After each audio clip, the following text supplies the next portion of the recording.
Hola, muy buenas noches, bienvenido a Desafío. Yo soy Claudia Ivette García y esta noche tengo el gusto de platicar con la doctora Celia Alpuche, quien es especialista en enfermedades infecciosas de la Secretaría de Salud. Doctora, bienvenida. Muchas gracias por la invitación, Claudia. Gracias a usted, doctora. Es un tema el que nos ocupa, la verdad, urgente e importante. La resistencia que desarrollamos a los antibióticos es un tema de salud pública que está cada vez cobrando más trascendencia. ¿Qué nos puede decir al respecto de un problema inicial, doctora? Bueno, yo creo que es importante primero mencionar la importancia que tienen los antibióticos en el tratamiento de infecciones comunes, algunas no tan comunes, que pueden ser leves o que pueden ser graves. De hecho, se consideran como un cambio de paradigma en la medicina moderna cuando se inició su uso en el tratamiento de enfermedades infecciosas en los años 40 del siglo pasado. Fue una gran importancia porque desde luego que tratar infecciones que eran susceptibles de curarse, pues disminuyó muchas cosas. El tiempo, la duración de una enfermedad, que cuando la persona se siente mal, tiene mucha fiebre, etcétera, el volver a trabajar antes de tiempo, ser productivo, pero también en aquellos casos donde hay complicaciones importantes, el uso de antibióticos disminuyó las secuelas, las complicaciones graves y el riesgo de morir. Entonces, se les llegó a considerar inclusive drogas milagrosas, o sea, así se les llamaba, las drogas milagrosas. Pero el problema es que desde que se empezaron a usar en su uso clínico, se detectó que las bacterias tenían la capacidad, por decirlo así, de aprender a hacerse resistentes a los antibióticos a los cuales eran sensibles previamente. ¿Y eso en qué se traduce? En que un antibiótico que curaba una enfermedad dada, cuando ya se hace resistente la bacteria que la produce, pues ya no se cura. Entonces se pierde efectividad. ¿Cómo podemos conceptualizar, para entenderlo sencillamente, doctora, qué es una bacteria y qué es un antibiótico? Bueno, una bacteria es, se conocen como microorganismos, es un ser vivo, pero en realidad está compuesto por una sola célula. Es bastante sencilla su estructura, pero a su vez contiene un material genético, sus genes, como nosotros tenemos los nuestros también, que les dan una gran capacidad de adaptarse a los medios ambientes. Tienen ciertas estructuras especiales, se pueden reproducir y dentro de esos genes hay información que les sirve para comer, para dividirse, pero también para producir enfermedad. No todas, de hecho las que producen enfermedad o las que tienen capacidad de producir enfermedad son la minoría. La gran mayoría conviven con nosotros por dentro, por fuera, sin producirnos nada. Y algunas de ellas son hasta productivas porque sirven para los ciclos que pueden llegar a ser muy importantes para la producción de alimentos u otras cosas. Pero las que nos están importando ahora, de lo que estamos hablando, son las que producen enfermedad. Eso es una bacteria. ¿De qué tamaño puede ser el riesgo, doctora, este peligro? Porque la Organización Mundial de la Salud publicaba un dato alarmante respecto de que para el 2050, 10 millones de habitantes a nivel mundial estaban en posibilidad de perder la vida precisamente por la resistencia a los antibióticos. ¿De qué tamaño es el problema en México? En México como tal existe información de diferentes grupos que han estado haciendo esto como investigación en diferentes hospitales y universidades. Un programa nacional como tal para medir la magnitud del problema de resistencia bacteriana hasta este momento no existe, o sea, no tenemos ese programa nacional. Es complejo poder llegar a tener toda esa información. Hay algunas evidencias que se han colaborado en programas con la Organización Panamericana de la Salud, como parte de la Organización Mundial de la Salud, para ver resistencia de algunas infecciones de vías respiratorias, de bacterias de vías respiratorias, como el neumococo, los hemófilus, o unas que producen meningitis, como meningococo, y también de algunas que producen diarrea, como las E. coli y las salmonelas. Fuera de eso, no hay un programa nacional como tal. Tenemos información de estos grupos que se han dedicado a hacer investigación a eso. Y, por ejemplo, le puedo decir que la resistencia a antibióticos de uso común, como se han usado por muchos años, como es la ampicilina o algo que se llama cotrimoxazol, que es una combinación de sulfas que se usó o se ha usado por mucho tiempo. Las bacterias como las E. coli pueden ser hasta 50 o 60% de las que se aíslan produciendo alguna infección, ya son resistentes. Resisten. Y por ejemplo, las que producen infección urinaria, como las que se llaman quinolonas, que tienen como 20 años de antigüedad o de vigencia con nosotros, varía, pero pueden ser entre 15, 20, 30% resistentes. ¿Qué significa? Que la persona que tenga una infección urinaria tiene una de cada 3 o una de cada 4 posibilidades de que falle su tratamiento.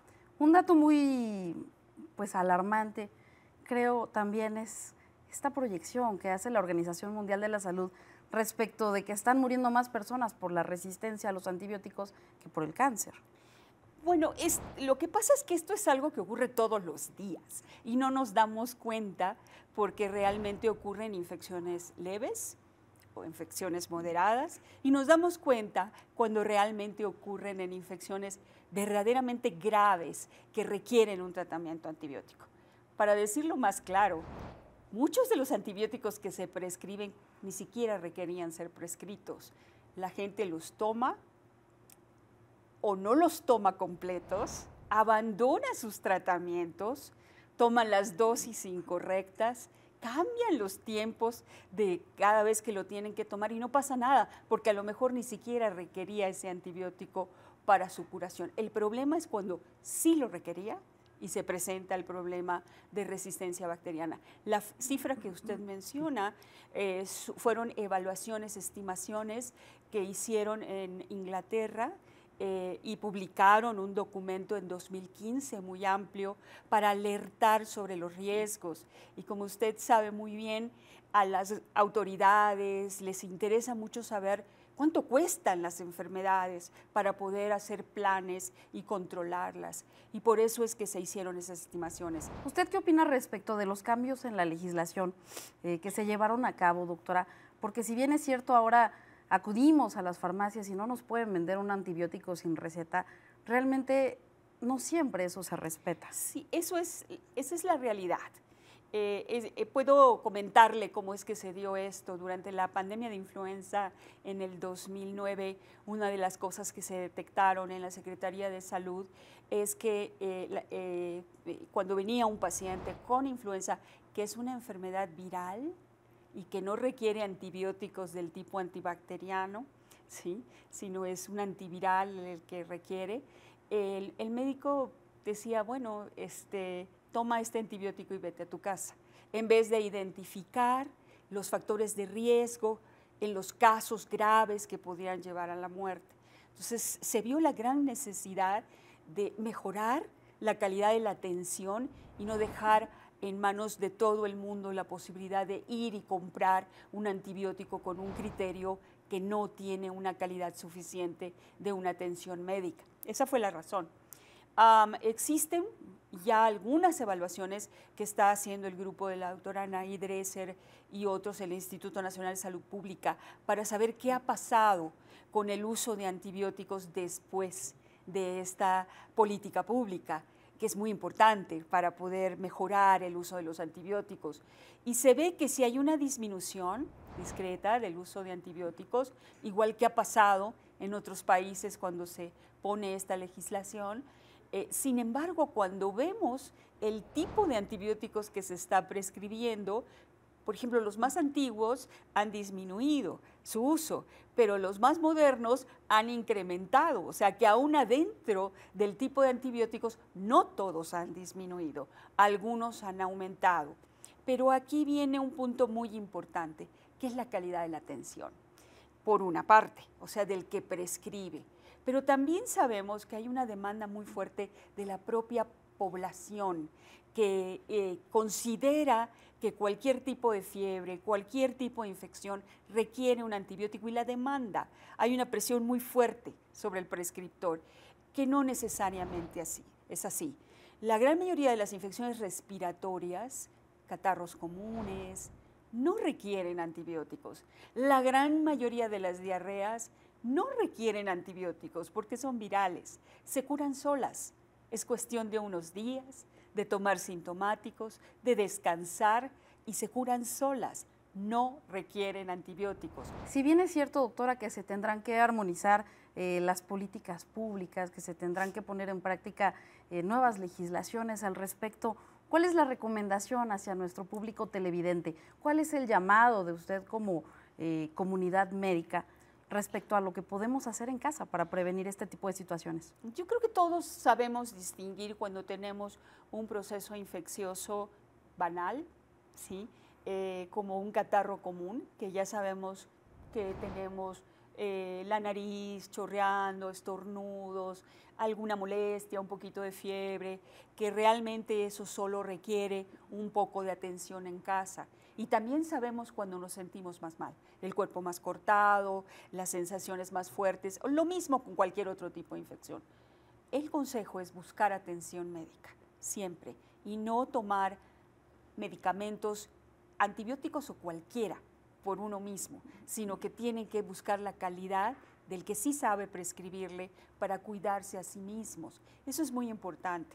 En la resistencia a antibióticos, el uso de antibióticos inadecuado es un factor muy importante de selección de la resistencia en la naturaleza. No solamente son los médicos o los veterinarios o los odontólogos. En el crecimiento, en la industria de crecimiento de animales y de agricultura, se usan antibióticos como promotores de crecimiento. De hecho, el 70% de los antibióticos que se usan en el mundo se usan en la industria, no se usan en humanos. Y ahí también tiene que existir una legislación y ser más cuidadosos, porque eso también impacta en la selección de la resistencia bacteriana. Lo importante es cuidarnos nosotros mismos, saber cuidarnos nosotros mismos. Doctora, pues muchas gracias por esta interesante conversación que sin duda resulta de vida o muerte. Muchísimas gracias por la invitación. Gracias. Y gracias a usted por acompañarnos. Muy buenas noches.